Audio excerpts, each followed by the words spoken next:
Hello everyone, my self सी ए काजल डिरोलिया। उम्मीद करते हैं सब बहुत बहुत अच्छे होंगे। हमारा आज का जो सेशन है वो बेसिकली है for MCom entrance exam 2020। Already हमने एक क्लास अपलोड की हुई है जहां हमने महात्मा गांधी विद्यापीठ का पूरा पेपर पैटर्न डिस्कस किया था related to MCom entrance exam, and उसके अलावा 2019 का पूरा क्वेश्चन पेपर डिस्कस भी किया था। जैसा कि हमने उस वीडियो में बताया था कि 2018 से हमारा पेपर पैटर्न कम्प्लीटली चेंज हो गया है, जहां अब एग्ज़ाम में सिर्फ बीकॉम सिलेबस को ही कवर करते हैं, बट सारे के सारे क्वेश्चन किस फॉर्म में होते हैं, एमसीक्यूज़ में। तो 2019 का पेपर हमने ऑलरेडी सॉल्व करवा लिया था, और अब हम क्या करेंगे कि हमारे पास्ट ईयर के जो क्वेश्चन पेपर्स हैं जिसमें हमारे जो रेलेवेंट सब्जेक्ट्स हैं जैसे कॉमर्स, इकोनॉमिक्स, अकाउंट्स, हम लोग उसके भी सारे क्वेश्चंस देख लेते हैं। रीज़न बीइंग 2018 के पहले के पेपर सॉल्व करके इसलिए फ़ायदा नहीं है क्योंकि 50% तो उसमें हमारा जनरल स्टडीज़ है या कह लो करंट अफेयर्स है, तो इसलिए हम वो पूरा पेपर ना सॉल्व करा करके हम क्या करेंगे कि सब्जेक्ट वाइज जितने क्वेश्चंस आए हुए हैं पास्ट ईयर में उनको कवर कर लेंगे। क्लियर? तो आज हम लोग सारे क्वेश्चंस जो कॉमर्स पे बेस्ड हैं उनको डील करेंगे। नेक्स्ट क्लास हमारी होगी इकोनॉमिक्स के लिए, and next to next class होगी अकाउंट्स के लिए। तो चलो हम लोग स्टार्ट करते हैं अपना आज का सेशन। हमारा फर्स्ट क्वेश्चन है इनोवेशन रिफर्स टू। अगर हम बात करें इनोवेशन की, तो इनोवेशन का मतलब होता है कोई भी नया idea, that is new idea. और ये इंपॉर्टेंट फीचर्स है किसके पॉइंट ऑफ व्यू से, एंटरप्रेन्योर के पॉइंट ऑफ व्यू से। अब एज एंटरप्रेन्योर आपको बाकी लोगों से बिल्कुल अलग होना होता है। रीज़न बीइंग अगर आप चाहते हो आपका बिजनेस मार्केट में सक्सेसफुल हो तो उसके लिए आपको कुछ ना कुछ नया सोचना होगा जो कि बाकी कॉम्पिटिटर्स ना सोच पाए। तो इनोवेशन बहुत इंपॉर्टेंट फीचर है एंटरप्रेन्योर का। क्लियर? और इसका मतलब क्या होता है, creation of new things, that is C. Next, example for profession. तो देखो प्रोफेशन मतलब सिंपली क्या, जहाँ पे आपके पास किसी चीज़ की डिग्री हो। जैसे अगर आप चार्टर्ड अकाउंटेंट हो तो नो डाउट आपको ICAI डिग्री लेनी होती है, आपको उनके एग्ज़ाम क्लियर करने होते हैं, एंड आफ्टर दैट आपको ICAI डिग्री देती है चार्टर्ड अकाउंटेंट की।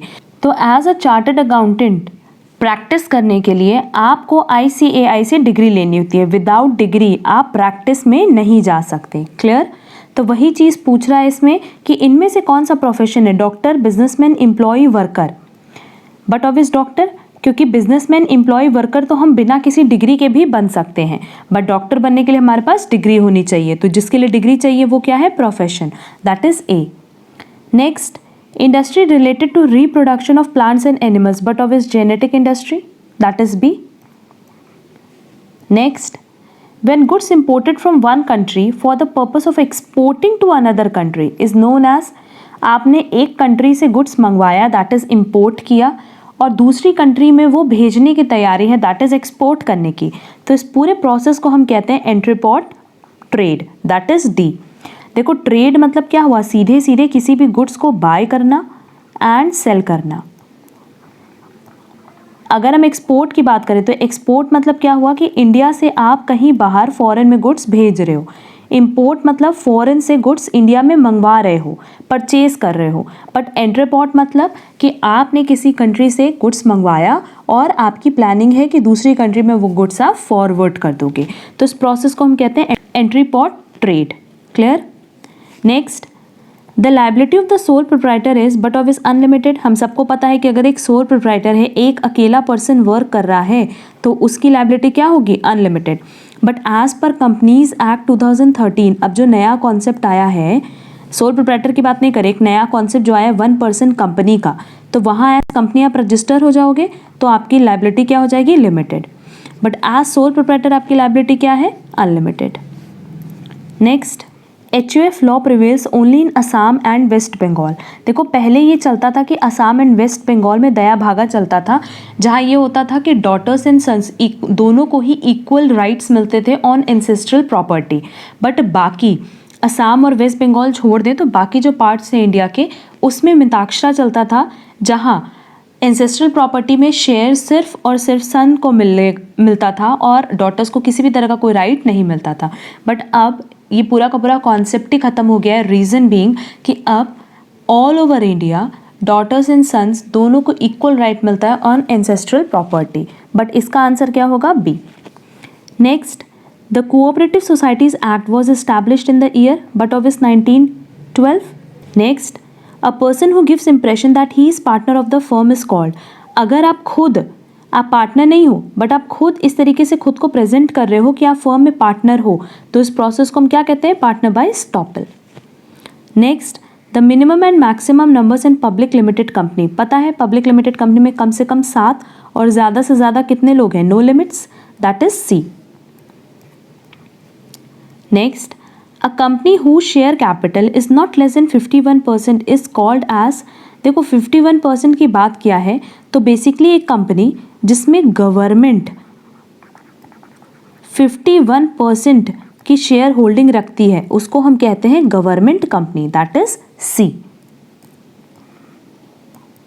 Next, this document is called the constitution of the company. Company की कॉन्स्टिट्यूशन की बात करें तो memorandum of association, and company के रूल्स एंड रेगुलेशंस की बात करें तो आर्टिकल ऑफ एसोसिएशन। तो इसका आंसर क्या हो जाएगा? D. Next, which section of the companies act defines prospectus. अब देखो इसमें जो आंसर्स दिए हैं वो एज पर कंपनीज एक्ट 1956 दिया, और तुम लोग का क्वेश्चन में जो तुम लोग के एग्जाम में जो क्वेश्चन पूछेगा वो पूछेगा एज पर 2013। तो एज पर 2013 ही हम बताएंगे कि प्रोस्पेक्टस को कवर किया अंडर सेक्शन 2 सबसेक्शन 70। तो तुम लोग को भी यही सेक्शन याद रखना है, क्योंकि अगर एग्जाम में क्वेश्चन आया तो एज पर कंपनीज एक्ट 2013 आएगा, ना कि as per companies act 1956। Next, the following is a source of long term finance. Long term finance की अगर बात करें तो shares and debentures, public deposit, lease financing, bank overdraft. ये 3 अगर हम देखें तो ये तो शॉर्ट टर्म फाइनेंस है। लॉन्ग टर्म फाइनेंस मतलब जहाँ पे आपने मार्केट से जो फंड रेज किए हैं उनको रिटर्न करने के लिए फॉर मोर देन 1 ईयर आपके पास टाइम पीरियड हो, तो ऐसा सोर्स कौन सा है इसमें से? शेयर्स एंड डिबेंचर्स, क्योंकि जब हम मार्केट में शेयर्स एंड डिबेंचर्स इशू करते हैं तो हम अगले साल ही उनका पेमेंट नहीं करते, बल्कि 1 साल से ज़्यादा के लिए उसको होल्ड करके रखते हैं। क्लियर? तो आंसर होगा A. Next, These shares represent the ownership of a company। Company के ओनरशिप की बात करें तो नो डाउट कौन से शेयर्स होंगे? इक्विटी शेयर्स, क्योंकि इक्विटी शेयर्स के पास ही वोटिंग राइट भी होता है, एंड इफ इन केस अगर कंपनी वाइंड अप होती है तो इक्विटी शेयर्स ही होते हैं जिनको एट द एंड अगर कुछ नहीं बचा तो कुछ भी नहीं मिलेगा। Clear? Next, bank allows a firm to withdraw the amount more than the balance is called as. मतलब अगर आपके अकाउंट में लेट्स से 10,000 है और आपके पास विड्रॉल राइट है 20,000 का, तो इस प्रोसेस को हम क्या कहते हैं? OD facility, that is overdraft facility, D. Next, IDBI was established in June 1964, July 1964, May 1964 और अगस्त 1964। इसका एस्टैब्लिशमेंट हुआ था 1 जुलाई 1964 को, तो आंसर होगा B. Next, the enterprise whose investment in plant and machinery does not exceed ₹25 lakh. देखो बोला है कि प्लांट एंड मशीनरी में जो आप इन्वेस्टमेंट कर रहे हो वो 25 लाख से ज़्यादा नहीं हो सकती। किस तरह के एंटरप्राइज में? स्मॉल, माइक्रो, मीडियम और none of the above. Micro enterprise का रूल ही यही है कि जो आप प्लांट एंड मशीनरी में इन्वेस्टमेंट करोगे वो लेस देन 25 लाख होना चाहिए, या less than equal to 25 lakh हो सकता है, बट उससे ज़्यादा नहीं हो सकता। Next,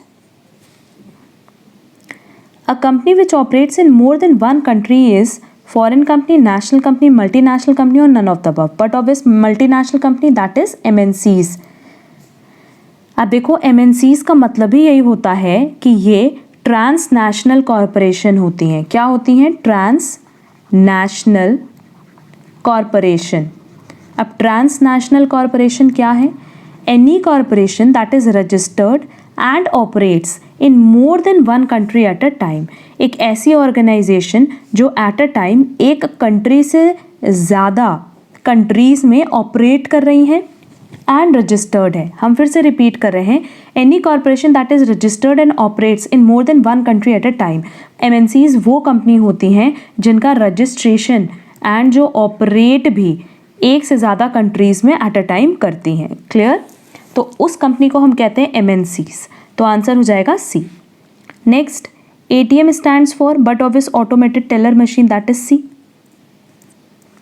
next, E trading means, देखो ट्रेडिंग मतलब क्या हुआ, अभी हम ऊपर भी बताए हैं कि गुड्स को खरीदना एंड बेचना, इसी प्रोसेस को हम कहते हैं ट्रेडिंग।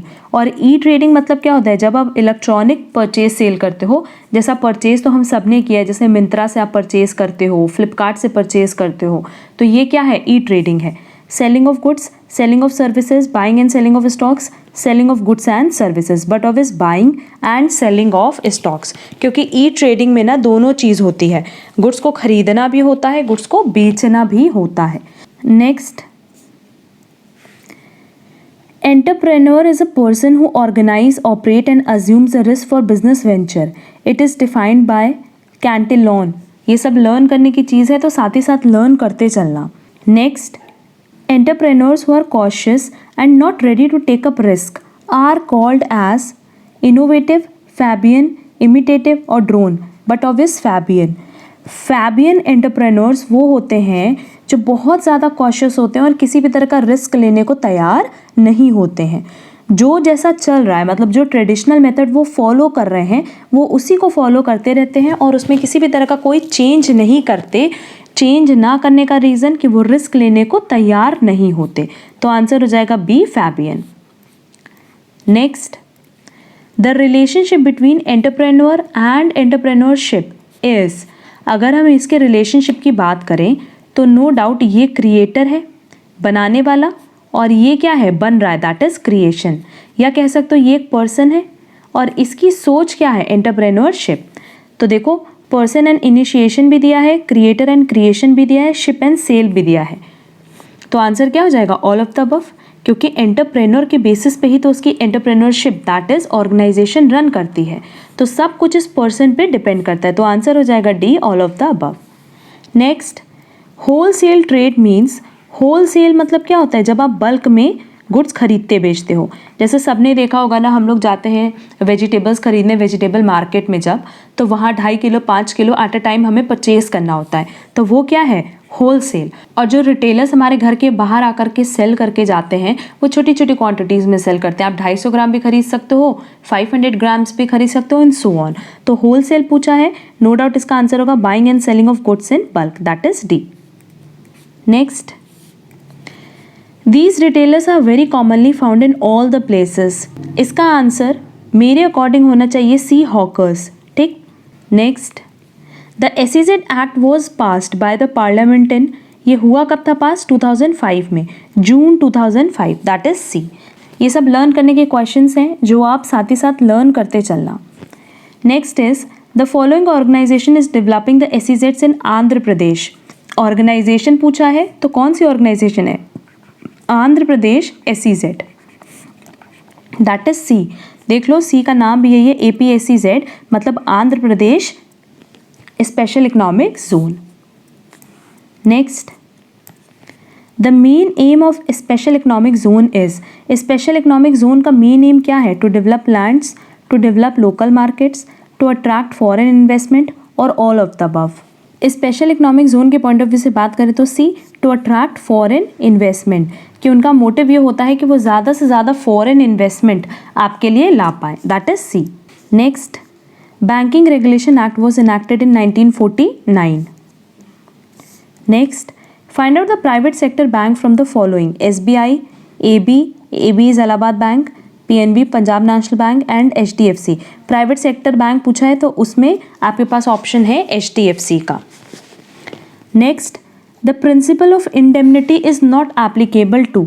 अब देखो अगर हम बात करें प्रिंसिपल ऑफ इंडेमनिटी की, तो हमने बताया था कि अगर हम बात करें इंडेमनिटी की, तो इंडेमनिटी मतलब अगर हम फाइनेंशियल सेंस में बात करें तो ठीक है, तो फाइनेंशियल सेंस में तो ये सब पे अप्लाई होता है, क्योंकि हमारी हमेशा यही कोशिश होती है कि किसी भी तरह का अगर कोई लॉस हो, जैसे लाइफ का लॉस हो या किसी गुड्स का लॉस हो, हम उस पर्टिकुलर पर्सन या उसकी फैमिली को उसी पोजीशन में ला करके खड़ा करना चाहते हैं फाइनेंशियली जहां वो पहले थी।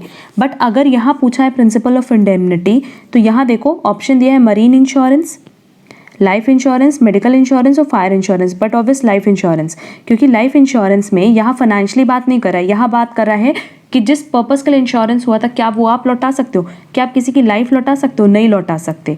तो उस केस में प्रिंसिपल ऑफ इंडेमनिटी किस पे अप्लाई नहीं होगा, लाइफ इंश्योरेंस पे। क्लियर। तो इसका सीधा सीधा आंसर है कि the principal of indemnity is not applicable to life insurance because the insurer may pay any amount but the insured can not be brought back to the same state. Also, the loss of life is not measurable and no money can indemnify the loss of a life. क्योंकि एक तो आप life नहीं लौटा सकते और जिसकी life गई है उसके बदले आप कितना भी पैसा दे दो वो भी कभी भी जस्टिफिएबल नहीं होगा. तो इसका आंसर हो जाएगा B, life insurance. Next, transport creates no doubt place utility. क्योंकि ट्रांसपोर्टेशन से हमें बेनिफिट क्या मिलता है कि हम एक पर्सन को या एक गुड्स को एक प्लेस से दूसरी प्लेस पे बहुत ही ईजिली ट्रांसफ़र कर सकते हैं. तो आंसर हो जाएगा place utility. Next, the following mode of transport is possible for door to door collection and delivery. Door to door की बात कर रहे हैं तो but obvious road transport. Next, the following is the instrument of money market. Disaster bond, deep discount bond, call money और none of the above. Money market की अगर बात करें तो call money. Next, which exchange is established on the lines of Nasdaq in USA.